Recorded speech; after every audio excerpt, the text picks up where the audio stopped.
Good morning, dear students of class 12 Commerce. My name is Dr. Indramal Goyal, lecturer of accountancy. Today, in this video, we will discuss about one of the important part of financial statement of not-for-profit organization, that is income and expenditure. In my previous 3 videos related to not-for-profit organization,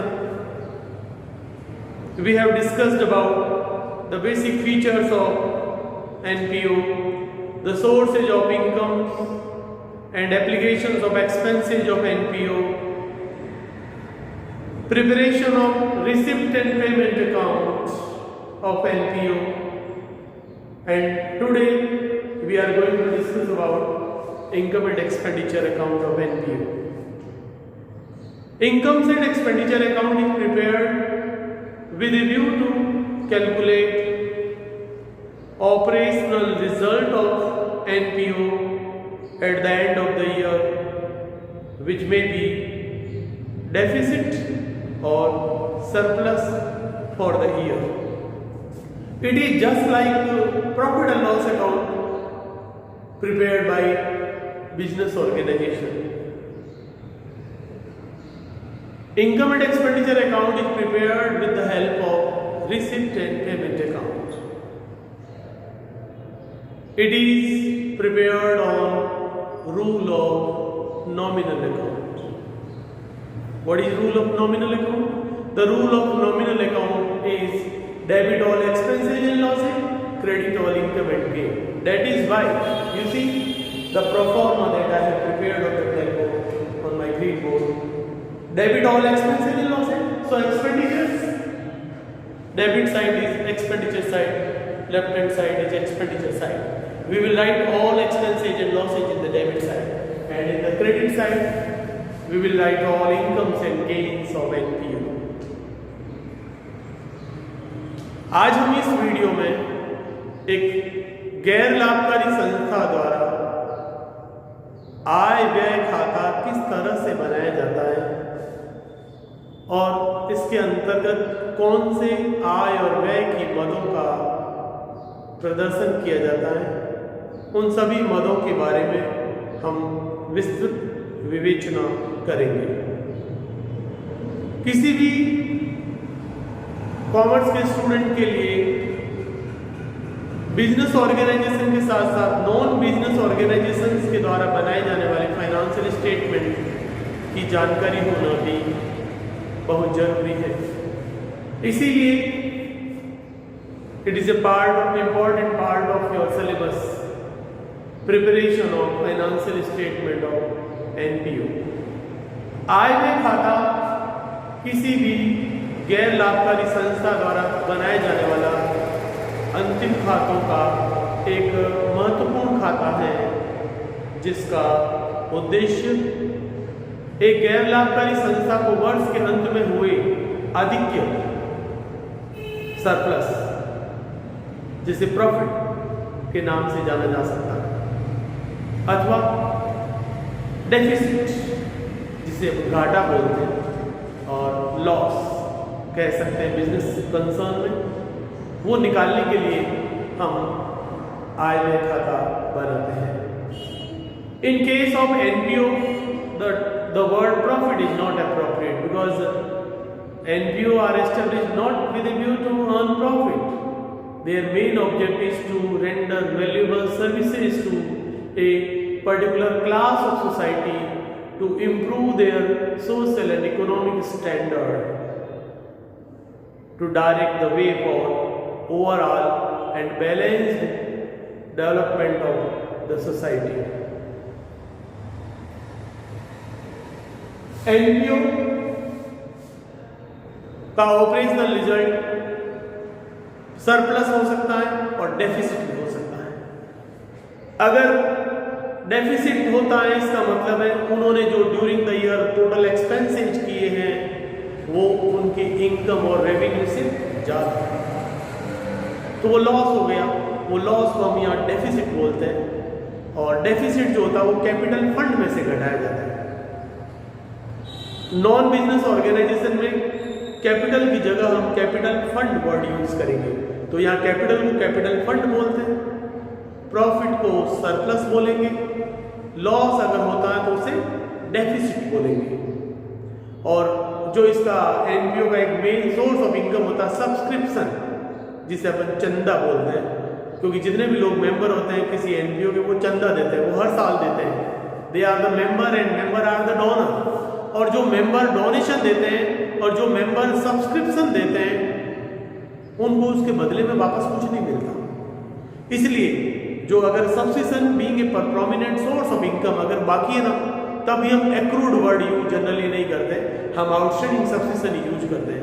वैसे outstanding and prepaid expenses के लिए use होता है adjustment के लिए, लेकिन यहाँ हम जो सब्सक्रिप्शन है उसके लिए भी जो है ना आउटस्टैंडिंग सब्सक्रिप्शन वर्ड यूज करेंगे, क्योंकि इसे एक्रूड कहना उचित नहीं है। एक्रूड वो होता है जो हमने अर्जित किया है by giving something, by working hard. जो यहाँ एनपीओ को जो सब्सक्रिप्शन मिलता है, it is paid by the member and member are the donor and they contribute certain part of their income for the welfare of others and they do not expect anything in return for the donation और the subscription given by them. That is why the word accrued is not appropriate if some amount of subscription remain outstanding or due from the members and they haven't paid till date of preparation of balance sheet। तो income and expenses किसी भी संगठन, संस्था या व्यवसाय के लिए दो महत्वपूर्ण मदें होती हैं और इन्हीं का हम वन बाय वन डिस्कशन करेंगे। तो इनकम एंड एक्सपेंडिचर बनाने से पहले मेरा एक प्रीवियस वीडियो है फाइनेंशियल स्टेटमेंट ऑफ एनपीओ, जिसमें मैंने इनकम एंड एक्सपेंडिचर के बेसिक फीचर्स को बहुत डिटेल में बताया। ब्रीफली मैं यहाँ एक बार फिर आपको बता देता हूँ। तो income and expenditure account is prepared by the NPO with a view to calculate deficit or surplus at end of the year. It is prepared from receipt and payment account. It is prepared on the rule of nominal account. That is why expenses are debited, income and gain are credited. And in this account, only the income and expenses of revenue nature will be considered. Capital nature के expenses and losses इधर नहीं आएंगे। The word to and by will be used for the debit side item and credit side item. Its main object is to calculate deficit and surplus. Surplus कब आएगा? जब income ज़्यादा होगी total और expenses कम होंगे तो वो सरप्लस आएगा और उस सरप्लस को हम कैपिटल फंड में ऐड करेंगे। जैसे प्रॉफिट को कैपिटल में ऐड करते हैं, यहाँ सरप्लस को हम कैपिटल फंड में ऐड करेंगे। उसी तरह अगर कभी एक्सपेंडिचर्स की टोटल ज़्यादा आ जाए end of the year after recording all expenses and losses income and gain of the NPO, तो it will result out deficit. Hindi में इसे बोलते हैं घाटा, और जो डेफिसिट होगा वो कैपिटल फंड में से घटाया जाएगा while preparing balance sheet of NPO. ठीक है, तो ये इसकी कुछ महत्वपूर्ण बातें, और ये on the basis of accrual of concept of accounting बनेगा, यानी कि इसमें एडजस्टमेंट किए जाएंगे। तो ओनली रेवेन्यू नेचर का आइटम आएंगे, ओनली करंट ईयर का आइटम आएंगे, और इसमें जो है rule of nominal account apply होगा, और इसका ऑब्जेक्ट प्रॉफिट एंड लॉस यानी कि डेफिसिट एंड सरप्लस कैलकुलेट करना है। तो मैं कुछ आइटम एक्सपेंडिचर में लिख रहा हूं, जैसे सबसे पहले टू वेजेज जो हम पेड करते हैं, टू वेजेज टू वर्कर्स, ठीक है। और कई लोग जो होते हैं तो ऑनोरेरियम कहते हैं, ऑनोरेरियम RARIUM, ऑनोरेरियम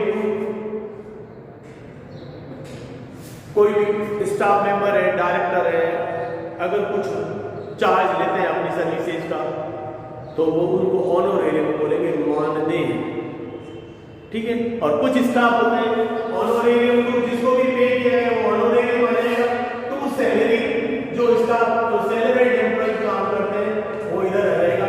अब सैलरी एक एक्सपेंसेज है और एक्सपेंसेज के दो एडजस्टमेंट होते हैं, वो मैं किसी एक आइटम में कर देता हूँ। किसी भी एक्सपेंसेज के आइटम में दो एडजस्टमेंट होता है, एक एक्सपेंसेस जो आउटस्टैंडिंग होते हैं एंड ऑफ द ईयर, तो वो हम यहाँ ऐड करेंगे। क्यों करेंगे? क्योंकि ये इनकम एंड एक्सपेंडिचर है ना, on the rule of nominal account के साथ साथ basis of accrual concept of accounting पर बनता है। और एक्रूअल कॉन्सेप्ट का मेन मतलब क्या होता है? All expenses and income which are related to current year should have been considered in current year irrespective of their actual payment and receipt. तो अगर मान लो सैलरी या कोई भी एक्सपेंसिव हमने करंट ईयर में जो मुझे पे कर देना चाहिए और हमने पे नहीं करा, तो उसको ऐड करेंगे आउटस्टैंडिंग वाला। तो आउटस्टैंडिंग एंड वाला ऐड होगा, तो इसका अपोजिट आउटस्टैंडिंग एट बिगिनिंग हमेशा लेस होगा। ठीक है। इसी तरह प्रीपेड एक्सपेंसेज आपने पता है, prepaid expenses at end of the year हम लेस करते हैं, तो बिगिनिंग ऑफ द ईयर वाले प्रीपेड एक्सपेंसेज ऐड करेंगे। तो ये प्रीपेड और आउटस्टैंडिंग के दो एडजस्टमेंट ही ध्यान रखना। क्या होगा? बकाया वर्ष के अंत में जो बकाया व्यय है वो ऐड होते हैं, तो वर्ष के प्रारंभ में जो बकाया व्यय है वो लेस हो जाएंगे। इसी तरह पूर्वदत्त व्यय, वर्ष के अंत में जो पूर्वदत्त व्यय होते हैं उनको घटाया जाता है संबंधित व्यय में से, और वर्ष के आरंभ में जो होते हैं पूर्वदत्त व्यय वो जोड़े जाएंगे, क्योंकि वो पिछले साल प्रीपेड थे, मतलब इस साल से रिलेटेड है, इसलिए यहाँ जोड़ा जाएगा। तो मैं ये एडजस्टमेंट कर रहा हूँ, या outstanding at end of current year, at end of current year. ठीक है। और दूसरा क्या ऐड होगा? Outstanding at end of the year और prepaid at beginning of the year. ये अपोजिट होगा, prepaid at beginning, beginning of year, by our year. ठीक है। तो ये दो आइटम ऐड होंगे। कोई भी एक्सपेंसेस जो सैलरी हो, चाहे वेजेज हो या कमीशन हो, तो दो आइटम ऐड होंगे। Outstanding at end of the year add होता है और prepaid at beginning of the year add होता है। अब लेस होंगे दो आइटम, उसमें लेस क्या होगा? लेस होगा outstanding at beginning of the year, यानी कि पिछले साल का जो कोई व्यय बाकी था, इसका मतलब हमने चालू वर्ष में पेड कर दिया है, ये इंप्लाइड है, अनलेस अदरवाइज। तो less outstanding at beginning of year, और लेस होगा दूसरा क्या? Prepaid at end of the year. कोई भी एक्सपेंसेस अगर आपने पेड करा हुआ है, end of the year prepaid है, मतलब वो नेक्स्ट ईयर से रिलेटेड है, तो prepaid at end of year. ये मोस्ट इंपॉर्टेंट है, ये आपको ध्यान रखना है। ये दोनों लेस करने के बाद में ये है। तो इस एक एडजस्टमेंट में सैलरी में एक एक्सपेंसेज का आइटम है, मैंने एक्सपेंसेज का जो एडजस्टमेंट होता है वो बता दिया। ठीक है। अब इसके अलावा जो भी एक्सपेंसेज में अगर आउटस्टैंडिंग और प्रीपेड की बात है तो ऐसे ही करेंगे। आउटस्टैंडिंग एंड वाला ऐड, बिगिनिंग वाला लेस, और प्रीपेड उल्टा है, एंड वाला लेस, बिगिनिंग वाला। ठीक है। अब इसके अलावा हमारे एक्सपेंसेज को भी फिर वही लिख देता हूं, टू पोस्टेज एंड स्टैम्प, जो जनरली होते हैं postage and stamp, to printing and stationery. आप भी साथ साथ लिखते जाइए, क्योंकि हमें ही पता होना चाहिए कौन सा आइटम एनपीओ के फाइनेंशियल स्टेटमेंट में कहाँ आता है। अगर आप ये नेचर जानते हैं, अगर एक बार समझ आते हैं, उनका लॉजिक अगर समझ आते हैं, तो you will be able to prepare financial statement of any NPO with the help of the receipt and payment. ये रिसीप्ट एंड पेमेंट अकाउंट से बनाया जाता है। रिसीप्ट एंड पेमेंट में आपने बताया कैपिटल और रेवेन्यू नेचर के दोनों तरह के इनकम और एक्सपेंसेज हमने वहां दिखाए थे, रिसीप्ट एंड पेमेंट दिखाया था। यहाँ पे ओनली रेवेन्यू नेचर के आइटम्स आएंगे, कैपिटल नेचर के बैलेंस शीट में दिखाए जाते हैं। यहाँ ये एक्रूअल कॉन्सेप्ट के आधार पे बनेगा, तो यहाँ हमारे accrued, earned, outstanding, prepaid, depreciation, loss, profit, उन सब का एडजस्टमेंट होगा। जबकि रिसीप्ट एंड पेमेंट में कोई नॉन कैश आइटम कोई एडजस्टमेंट हमने नहीं किया था, नहीं किया जाता, क्योंकि वो कैश बेसिस पे बनता है, ये एक्रूअल बेसिस पे बनेगा। तो टू प्रिंटिंग एंड स्टेशनरी। अब कोई स्टाम्प, स्टेशनरी, मटेरियल, कोई कंज्यूमेबल आइटम है तो उसका मटेरियल यूज्ड आएगा, तो material used during the year, METERIAL, material used, वो कैसे निकालेंगे? उसका भी एक फॉर्मूला है कि हमारे पास ओपनिंग स्टॉक कितना था वो मैं लिख देता हूं। तो ओपनिंग स्टॉक ऑफ मटेरियल जो है वो हमने लिख दिया मालूम अंदर, फिर उसमें हम add opening stock, add purchase, जो ड्यूरिंग द ईयर आपने परचेज किया वो ऐड करो, और उसमें से less closing stock, less closing stock, ये करके फिर बाहर तो ये हमारा एक्सपेंसिव कंपनी का वेजेज, ऑनरेरियम, सैलरी और फिर उसके बाद postage and stamp, printing and stationery, फिर मटेरियल यूज का मैंने एक फॉर्मूला लगाया है। वो मटेरियल यूज का फॉर्मूला वही general opening stock eight purchase less closing stock. हमारे पास पहले मटेरियल कितना था, फिर नया कितना करेगा, उसमें से कितना बचा हो वो घटा दो तो मटेरियल यूज किया जाएगा, कोई भी कंज्यूमेबल आइटम हो, ठीक है। उसके बाद यहाँ to bank charge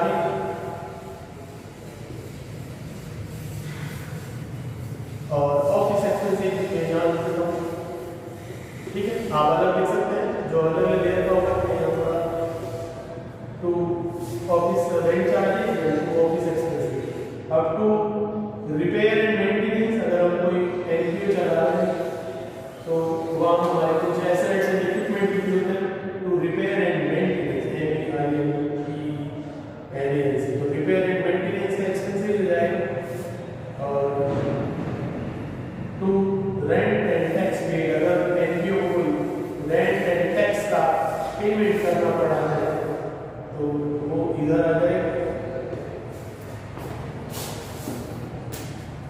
to bank charges office expenses, to advertisement, अगर उन्हें अपना कोई स्कीम का एक्टिविटी का एडवर्टाइजमेंट के लिए ब्रोशर्स प्रिंट करानी पड़े, पैम्फलेट्स प्रिंट करानी पड़े तो टू एडवर्टाइजमेंट।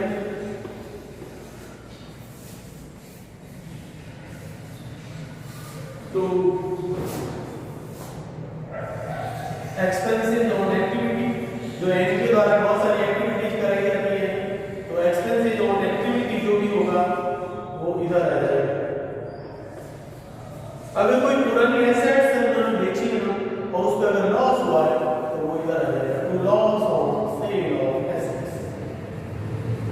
तो ये भी आप बराबर आप साथ में लिखते रहिए, तो loss on sale of assets. अच्छा, कोई फिक्स एसेट्स है उनको अगर यूज करना है तो उसका जो डेप्रिसिएशन है वो भी इधर आएगा, तो डेप्रिसिएशन ऑन एसेट्स, ठीक है। तो bank charges, repair and maintenance, rent and tax paid, advertisement, expenses on activities, loss on sale of assets, depreciation on assets, फिर एक्सपेंसेस जैसे to upkeep of lawn and ground, अगर किसी club का NGO का कोई लॉन है, upkeep of lawn and ground है तो उसका मेंटेनेंस का जो खर्च है वो भी हमारा लीगल नेचर का होगा, रेवेन्यू नेचर का एक्सपेंसेस होगा, तो उसको अभी आप सब देखो सारा, ये सारे एक्सपेंसेस हम डेबिट साइड में लिखेंगे, ठीक। फिर अगर मान लो कोई गेस्ट वगैरह आते हैं तो उनको कन्वेंस, CONVENS, कन्वेंस मतलब टैक्सी फेयर, बस फेयर, रेल फेयर, अगर हमारे कोई गेस्ट आते हैं लेक्चर देने के लिए आते हैं हमने उनको कन्वेंस दिया तो आ जाएगा टू कन्वेंस। अगर उनको रिफ्रेशमेंट कराया गया उसके पैसे खर्च हुए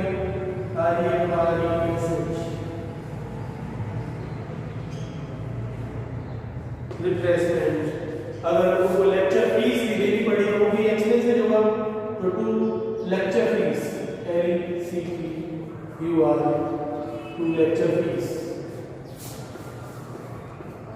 तो ये कुछ एक्सपेंसेस करने पड़ते हैं एनपीओ को।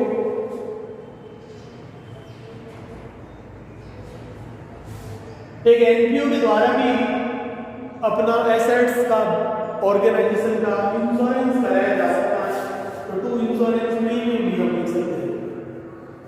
इंश्योरेंस प्रीमियम बीमा कंपनी को दिए जाने वाला व्यय है हमारे लिए, ये हमारी प्रॉपर्टी का जो रिस्क लॉस बाय फायर और थेफ्ट होता है उसको ये कवर करता है।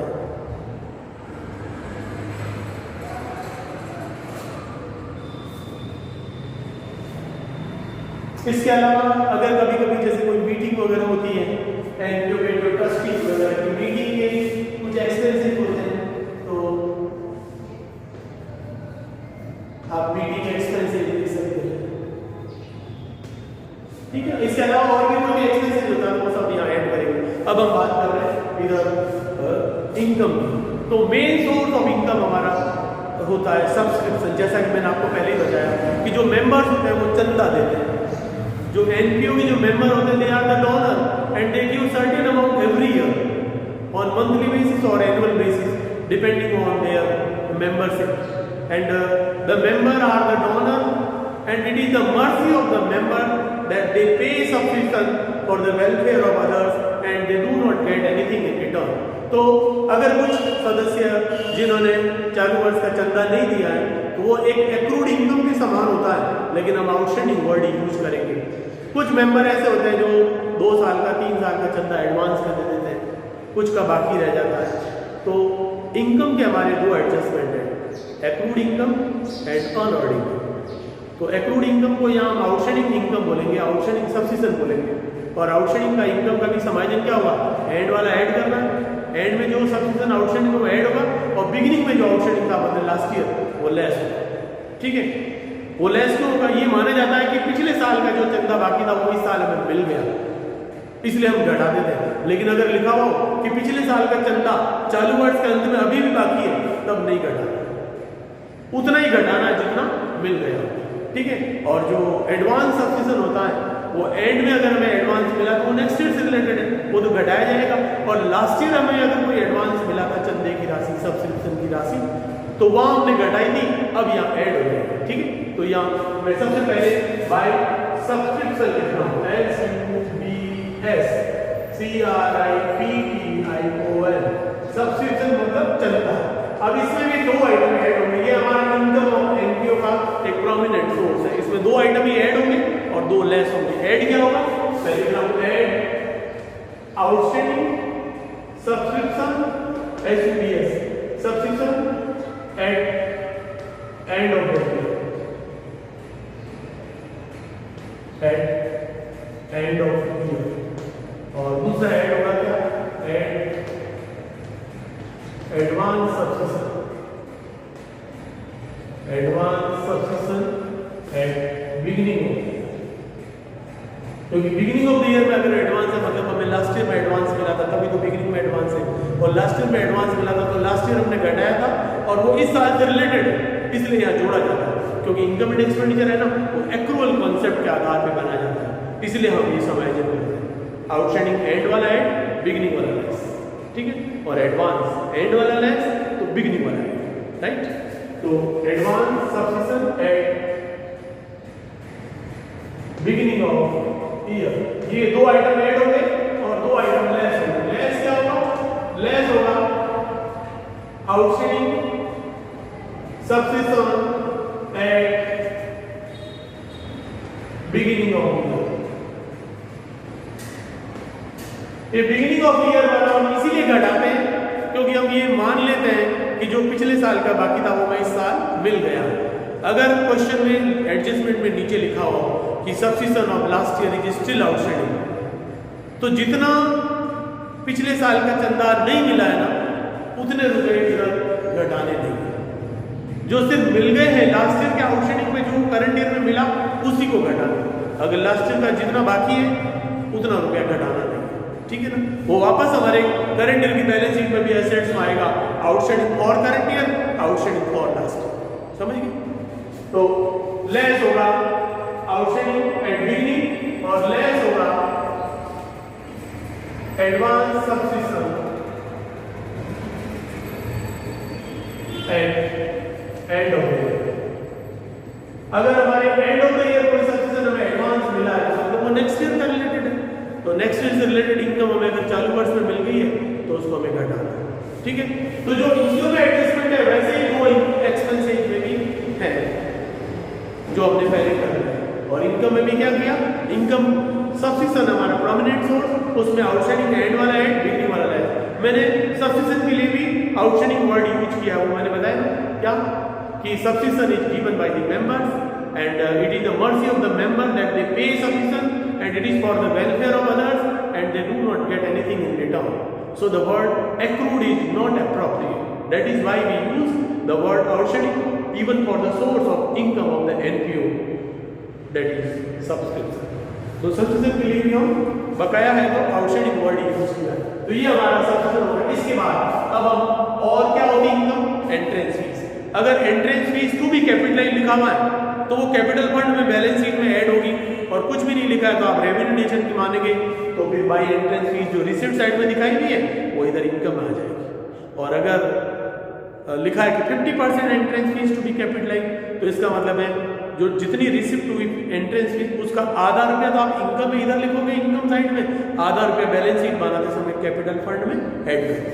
ठीक है, तो बाय एंट्रेंस फीस जो अगर हमारा रेवेन्यू नेचर की है तो इधर आएगा, तो बाय एंट्रेंस फीस, और इधर और क्या आएगा सब्सिक्वेंट एंट्रेंस फीस। इसके अलावा जो इंटरेस्ट रिसीव, अगर एक एनपीओ है उसने अपना जो सब्सिक्वेंट मिला डोनेशन मिला उसका बैंक में एफडी कराई हुई है, उस पर हमें ब्याज मिला है, या उन्होंने कोई इन्वेस्टमेंट किए हुए उस पर ब्याज मिला है, तो जो भी इंटरेस्ट मिला, इंटरेस्ट रिसीव्ड ऑन डिपॉजिट्स हो, फिक्स डिपॉजिट हो, सेविंग अकाउंट हो, या इंटरेस्ट ऑन इन्वेस्टमेंट हो, सब इधर आएगा बाय इंटरेस्ट रिसीव, वो इधर लिख देंगे अंदर।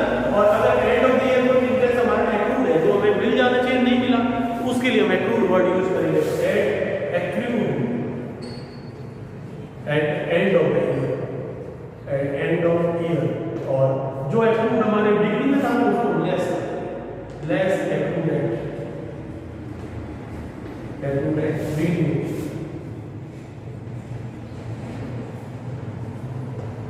तो ये इनकम है, इंटरेस्ट में रिसीव्ड हुआ वो लेस हो जाएगा, accrued interest eight end of the year add हो जाएगा, और एक्रूड इंटरेस्ट एट बिगिनिंग वो लेस हो जाएगा। इसके अलावा क्या होगा डिविडेंड, तो अगर एक एनपीओ ने कुछ अपना सरप्लस फंड को इन्वेस्ट कर रखा है किसी पब्लिक कंपनी के शेयर्स में, तो उसमें डिविडेंड मिलेगा, वो भी उसका इनकम होगी, तो बाय डिविडेंड रिसीव। ठीक है, फिर अगर कोई एनजीओ के पास में बड़े बड़े हॉल है, बिल्डिंग है, ग्राउंड है, पवेलियन है, लॉन है, तो वो किराए पे दी जाती है पब्लिक वेलफेयर के लिए, तो कुछ किराया उनसे लिया जाता है, तो वो इनकम हो जाएगी, तो bye rent receive on property. ठीक है, इसमें सारी प्रॉपर्टी आप लिख सकते हैं जिसमें भी हमें रेंट मिला है, हॉल है, बिल्डिंग है, पवेलियन है, लॉन है, तो सब्सिक्वेंट एंट्रेंस फीस और इंटरेस्ट डिविडेंड। अब इसके अलावा और क्या इनकम होगी by sale of ticket, sale of ticket of activity, अगर कोई एसबीओ द्वारा एक्टिविटी की जाती है sale of ticket of activity, वो भी हमारा रेवेन्यू नेचर की इनकम होगी, इसलिए इधर आ जाएगा। अगर कोई पुराना सेल किया है, sale of old newspaper and magazine, तो वो इधर आ जाएगा।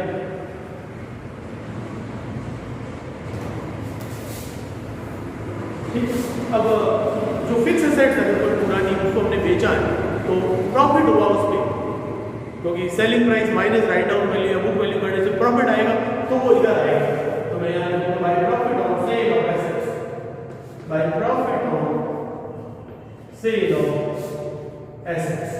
अगर कोई पुरानी एसेट्स को बेचने से लॉस होता है तो वो डेबिट में आएगा, एक्सपेंडिचर में आएगा, और वो हमने यहाँ लिखा है डेबिट साइड में नहीं लिखा, हाँ लिखा है loss on sale of assets.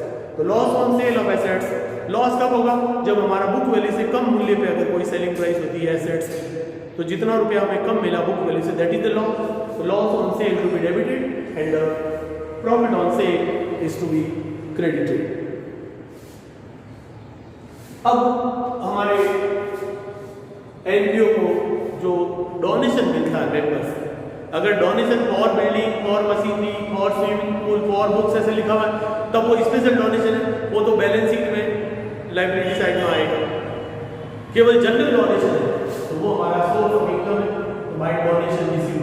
अगर डोनर ने डोनेशन देते समय कोई पर्पज क्लियर नहीं करा है तो ऐसी स्थिति में वो सामान्य दान कहलाता है, और ऐसे दान की राशि एनपीओ के जो ऑफिस बियरर हैं, डायरेक्टर्स हैं, उनके द्वारा किसी भी प्रकार के व्ययों को पूरा करने के लिए काम में लिए जा सकते हैं बाय डोनेशन।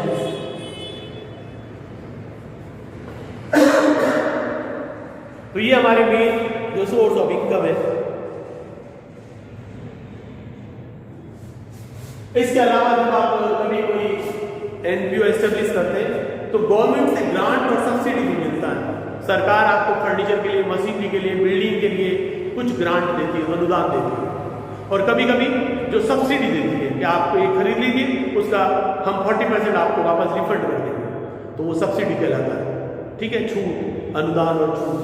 ये अगर रिकरिंग नेचर की है जो आपको हर साल मिलेगी, क्योंकि आप एक पब्लिक वेलफेयर का काम कर रहे हैं, अगर लिखा है रूटीन नेचर की, रिकरिंग नेचर की या एनुअल सब्सिडी ऐसा लिखा, तब वो हमारा इनकम रहेगा। तो by government grant,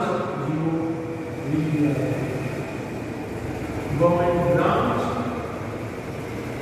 and subsidy, तो ये आपकी इनकम हो जाएगी।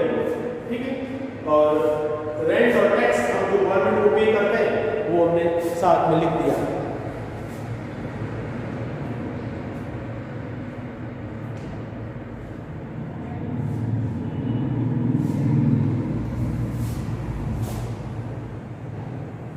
एंट्रेंस फीस को आप है ना एडमिशन फीस भी बोल सकते हैं। तो ये हमारे कुछ इंपॉर्टेंट इनकम एंड एक्सपेंसेस के सोर्स हुए हैं हमारे एनपीओ के लिए। अब इन दोनों का आप डिफरेंस निकालेंगे और इनका डिफरेंस निकालने के बाद में अगर हमारा इनकम साइड ज़्यादा होगी तो वो हमारा सरप्लस हो जाएगा, जिसे कैपिटल फंड में ऐड करेंगे। और अगर डेबिट साइड होगा यानी कि एक्सपेंडिचर ज़्यादा होगा तो अब हमें लॉस होगा, और वो लॉस है ना वो कैपिटल फंड में बैलेंस शीट बनाते समय हम लेस करेंगे। ठीक है, तो अब इसके अलावा देखो सेल और एक्सपेंसेस जो एक्टिविटी में लिख दिया। अब अगर आप कोई एक्टिविटी करते हैं तो कोई मोमेंट हो या प्राइज देते हैं, तो प्राइज एंड मोमेंट हो जो गिफ्ट दिए जाते हैं, मोमेंट को उसका एक्सपेंसेस है वो भी इधर हम लिख देंगे। ठीक है, तो आफ्टर रिकॉर्डिंग ऑल आइटम्स अगर क्रेडिट साइड टोटल ज्यादा है, इनकम ज्यादा है, तो हम यहां लिखेंगे to excess of income, EXCESS, excess of income. ये आप रेड पेन से लिख सकते हैं, ब्लैक से लिख सकते हैं, excess of income over expenditures, that is surplus, SURPLUS यहां लिख देंगे और वो कैपिटल फंड में ऐड हो जाएगा। और अगर हमारा एक्सपेंसेस की टोटल ज्यादा हो तो हम इनकम साइड में इधर लिखेंगे by excess, EXCESS, excess of expenditures over income, expenditures over income, that is deficit, DEFICIT, और यहाँ है और फिर ये टोटल कर देंगे। तो ये इस तरह से हमारा एनपीओ का इनकम एंड एक्सपेंडिचर अकाउंट बना।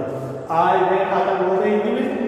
डेबिट साइड में व्यय दिखाए जाते हैं, क्रेडिट साइड में आय, क्योंकि ये नॉमिनल के रूल पर बनाया जाता है। ठीक है, तो इसको अगर आप अच्छी तरह समझना है तो मैंने पहले जो वीडियो भेजा था फाइनेंशियल स्टेटमेंट ऑफ एनपीओ, उसमें मैंने पूरा थ्योरेटिकल कॉन्सेप्ट है ना रिसीट एंड पेमेंट का, इनकम एंड एक्सपेंडिचर का, बैलेंस शीट का समझाया था।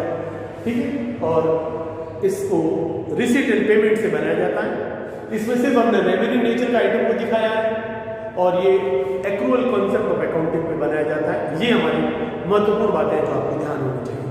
ठीक है, तो अब आप बुक में एग्जाम्पल देख के करेंगे तो आपको फिर बुक में जो पीछे क्वेश्चन दिए हुए इस चैप्टर के एंड में वो सॉल्व करने में भी आसानी होगी। तो I am sure you got the point. Please watch the video completely and share this video to your friends and your colleagues so that they will also be benefited. I have described each and every item in detail with their logic, why they are shown in the debit side or on credit side, right? And how it can be prepared, and with the help of which it is prepared. So like this video please and subscribe this video so that you will get all my next videos without any charge. And I am explaining every aspect in both Hindi and English, so I think you are quite comfortable in understanding my language. अगर कुछ आपको doubt लगता है तो you can call मी कि मुझे थोड़ा धीरे बोलना है, थोड़ा फ्लुएंट बोलूँ मैं, ज़्यादा इंग्लिश में बोलूँ या ज़्यादा हिंदी में बोलूँ, whatever you expect from me, I will try to prepare my next videos according to your requirement, according to your expectation. But don't forget to like and subscribe this video and please watch this video. Keep your study continue, क्योंकि पढ़ाई के बिना life में आप आगे नहीं बढ़ सकते. तो the first 25 years of our life must be exclusively reserved for study, for advanced education, for professional and technical education, so that you will be a dynamic person. And certainly you can create your value for the business, for the industry and for society with the help of your knowledge. That is why it is said that knowledge is the source of right and power, not money. If you have knowledge, you can earn a lot of money. So be knowledgeable. So it is necessary to have quality education. It is necessary to have detailed knowledge of a particular branch of study. It is necessary to make yourself specialized in a particular field. So if you are a student or member of the faculty of commerce, you must have basic knowledge of all areas of commerce study, and accounting is one of the important branch of commerce education. It will certainly help you to make your career bright. So please keep your study continue. God bless you. Thank you very much.